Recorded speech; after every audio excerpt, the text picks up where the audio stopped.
मदरसे में सिर्फ मुस्लिम बच्चे ही पढ़ते होंगे, लेकिन मध्य प्रदेश में ऐसा नहीं है। वहां तो मदरसे में मुस्लिम बच्चों के साथ हिंदू बच्चे भी पढ़ते हैं। ये चौंकाने वाला खुलासा किया राष्ट्रीय बाल अधिकार संरक्षण आयोग ने। आयोग की एक रिपोर्ट के मुताबिक मध्य प्रदेश में करीब 9,400 बच्चे राज्य के अलग अलग मदरसों में पढ़ाई कर रहे हैं। अंदाजा लगाइए कि मध्य प्रदेश कितना गजब है।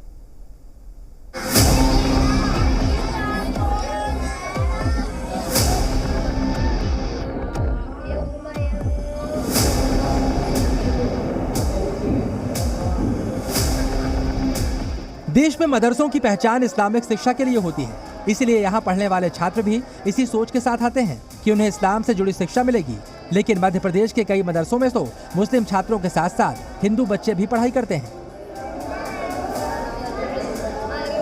ये चौंकाने वाला खुलासा किया है राष्ट्रीय बाल अधिकार संरक्षण आयोग ने। राष्ट्रीय बाल अधिकार संरक्षण आयोग ने मध्य प्रदेश के मदरसों को लेकर रिपोर्ट जारी की है। रिपोर्ट के मुताबिक मध्य प्रदेश में अभी 1,755 रजिस्टर्ड मदरसे चल रहे हैं। इनमें 9,417 हिंदू बच्चे पढ़ रहे हैं। राष्ट्रीय बाल अधिकार संरक्षण आयोग के अध्यक्ष प्रियंक कानूनगो ने कहा कि यह आश्चर्यजनक है कि स्कूलों को छोड़कर हिंदू बच्चों को मदरसों में तालीम लेने के लिए जाना पड़ रहा है।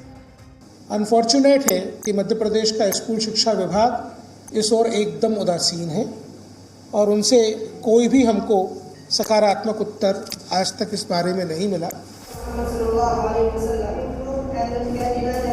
एनसीपीसीआर के अध्यक्ष ने कानून का हवाला देते हुए कहा, जिस अधिनियम के तहत मध्य प्रदेश मदरसा बोर्ड अस्तित्व में आया, उसमें मदरसों को परिभाषित किया गया है, जिसमें साफ तौर पर यह कहा गया कि मदरसों में इस्लामी धार्मिक शिक्षा दी जानी चाहिए। शिक्षा के अधिकार अधिनियम की धारा 1 मदरसों को शिक्षा के अधिकार अधिनियम के दायरे से भी बाहर रखती है। राष्ट्रीय बाल अधिकार संरक्षण आयोग ने मध्य प्रदेश की बीजेपी सरकार से अपील की है कि वो हिंदू बच्चों को मदरसों से निकालकर उनका सामान्य स्कूलों में दाखिला करवाएं, क्योंकि मदरसों में हिंदू बच्चों का भविष्य सुरक्षित नहीं है। इन 1,500 से ज्यादा मदरसों में जो शिक्षक हैं वो बीएड डीएड क्वालिफाइड नहीं है, वो टीचर एलिजिबिलिटी टेस्ट क्वालिफाइड नहीं है। इन मदरसों में infrastructure right to education act के मैंडेट के अकॉर्डिंग नहीं है।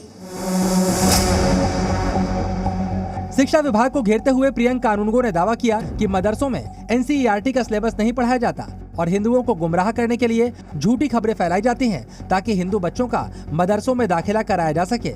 मदरसों को लेकर लगाए आरोपों पर इस्लामिक स्कॉलर ने कहा कि किसी भी मदरसे ने हिंदुओं पर अपने बच्चों को पढ़ाने के लिए दबाव नहीं बनाया। जो लोग अपने बच्चों को पढ़ा रहे हैं वो खुद ही पढ़ा रहे हैं।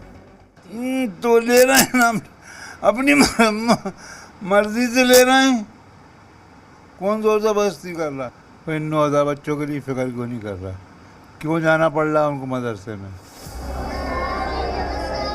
कांग्रेस भी राष्ट्रीय बाल अधिकार संरक्षण आयोग की रिपोर्ट पर भड़क गई है। मदरसे में हिंदू बच्चों के पढ़ाई करने पर कांग्रेस को कोई आपत्ति नहीं। कुछ नहीं होता मदरसों के अंदर, मदरसों के ऊपर सरकार का नियंत्रण रहता है और ऐसा आज तक भी कुछ नहीं हुआ। और मैं समझता हूँ कि जिस तरीके की बातें बीजेपी की सरकार करती है कि कट्टरपंथ वहाँ पर पढ़ाया जाता है, ऐसा कुछ नहीं है। मध्य प्रदेश के मदरसों को लेकर जैसी रिपोर्ट एनसीपीसीआर ने जारी की है, वैसी ही रिपोर्ट उत्तराखंड के मदरसों को लेकर भी जारी की गई थी। सवाल है कि जब राज्यों में सरकारी स्कूलों की व्यवस्था है तो हिंदू बच्चों को मदरसों में पढ़ने की जरूरत क्यों पड़ गई? सवाल तो ये भी है, क्या किसी लालच के चलते हिंदू बच्चों को मदरसों में पढ़ने के लिए बुलाया जा रहा है? ब्यूरो रिपोर्ट, जी मीडिया। जम्मू कश्मीर